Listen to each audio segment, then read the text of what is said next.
Thanks, Margot. It's a great pleasure to be here. I'm going to talk about the use of predictive risk models or algorithms in a quite a contentious space, which is in child protection and child welfare.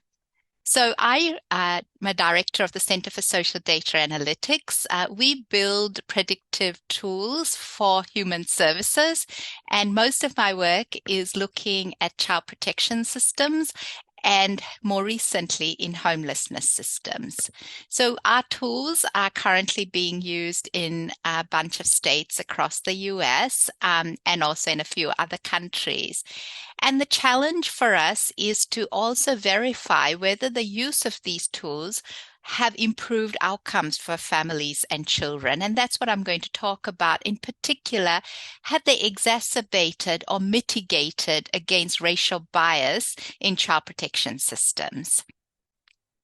So the type of work I do at the moment is deploying what we call child welfare screening tools. So what's the problem this tool is trying to help?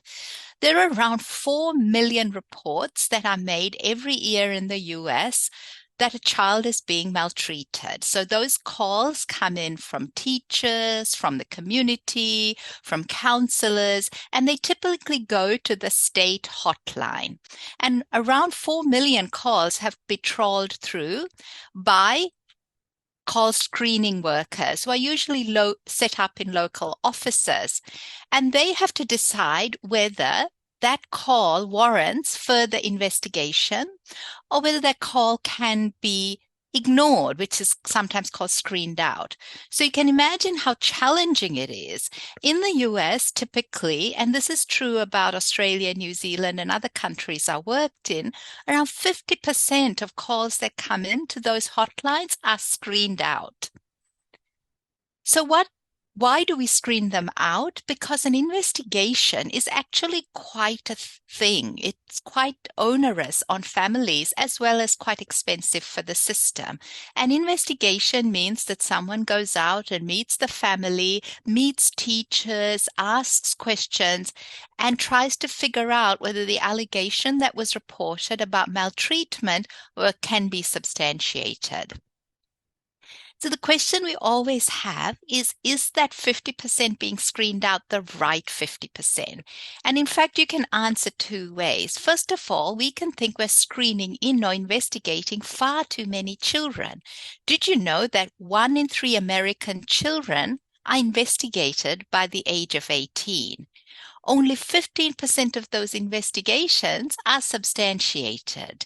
And this rate is 50% for Black children. So 1 in 2 African American or Black children in the US will be subject to that onerous investigation by the age of 18. So from some points of view, we might think, yes, we're investigating too many children. But from other points of view, we might think we're not investigating enough. More than half the children who died of abuse and neglect, at least in the counties that I worked in, have never been investigated. And most of you who might be living in large cities around the world will frequently see on their front pages of their newspapers tragic cases of children being abused and even killed by family or perpetrators, and no one having been investigated for it prior to that tragedy. So why are we not getting it right? Well, the decision that workers are making at that front line, that local office in your neighborhood where people are sitting and fielding these calls, are making incredibly stressful decisions. Ethnographic information collected on frontline workers working in call screening claim it's one of the most stressful because you have around 10 minutes to decide whether you'll go out on a call and subject a family, sometimes needlessly, to an investigation, or you'll screen them out and perhaps that child continues to be maltreated whilst we wait for the next call. So one of the challenges that our tools are trying to address is a debate in human decision making between people who support what's sometimes called naturalistic decision making, which says that humans have amazing intuition. They're able to intuit the referral that has those high risk factors and poor safety profile from the ones where there's much more evidence of safety and protective factors. However, those of us, and I call myself one of these, in the heuristic and bias area, we think that humans have a challenge because sometimes they are using mental shortcuts to try to support their decisions. They are not reviewing all of the relevant information, because when you're under stress and when you have to make high stakes decisions in short periods of time, people will often suffer from heuristic or mental shortcuts. So what we've done is augmented that decision making for those frontline workers by offering what we in part of the data science work called predictive risk models. So predictive risk models are very simple automated risk scoring, which identifies children at risk of long arc risk of abuse and neglect. We use administrative data so that worker is not being required to complete any forms, and it predicts if the child will be removed within 2 years. So what we've done is I'm going to report now on a couple of evaluations of the use of that tool. So the worker is now making decisions, but is seeing a score. The score is a score from 1 to 20. So the first study I'm going to share with you is one that was conducted in Allegheny County, which is Pittsburgh. We wanted to understand whether showing a screener a tool like this, which basically scores the child that's being called in on a very low risk to a very high risk of being removed within 2 years and also being involved in injury, hospitalizations, and other outcomes that we validated this tool for, whether that changes how screeners act.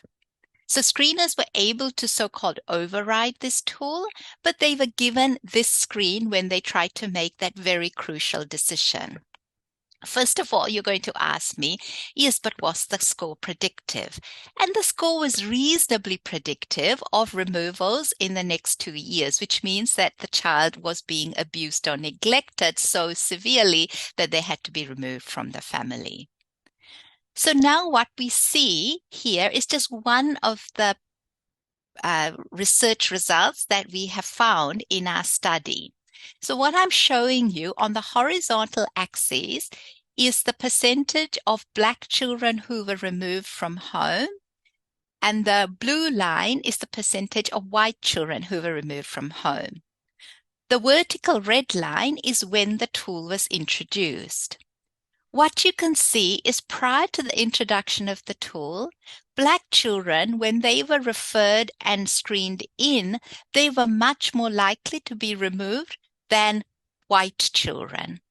However, the introduction of the tool led to, we believe, a complete dissipation of the gap in removals between Black and white children. So that was one of the crucial findings of that paper, is that by using quasi-experimental methods, we were able to show that the introduction of these sorts of tools support reduce disparities in decision making. Another study completed by an independent research group of one of our tools in Colorado was a randomized control trial. So that's usually considered the gold standard. They looked at 1.5 years and randomized who would get the tool, which of the screeners would get the tool and which wouldn't. The scores again were highly predictive of fatalities. And what their key finding is that it reduced hospitalization by 32% and reduced the Black-white investigation gap by 50%. So what we find is that those Black children who were scored at below median risk were, after being having the score shown more likely to be screened out. High-risk Black children didn't change in their screening decision. The results actually are supported by other findings of our tools that done by other research groups. So overall, most of our projects are finding a reduction in racial disparities. We don't have a good understanding yet of why that might be, but my belief is that data may be offsetting the priors, the beliefs of workers, and supporting them in being less investigations of Black and Hispanic children.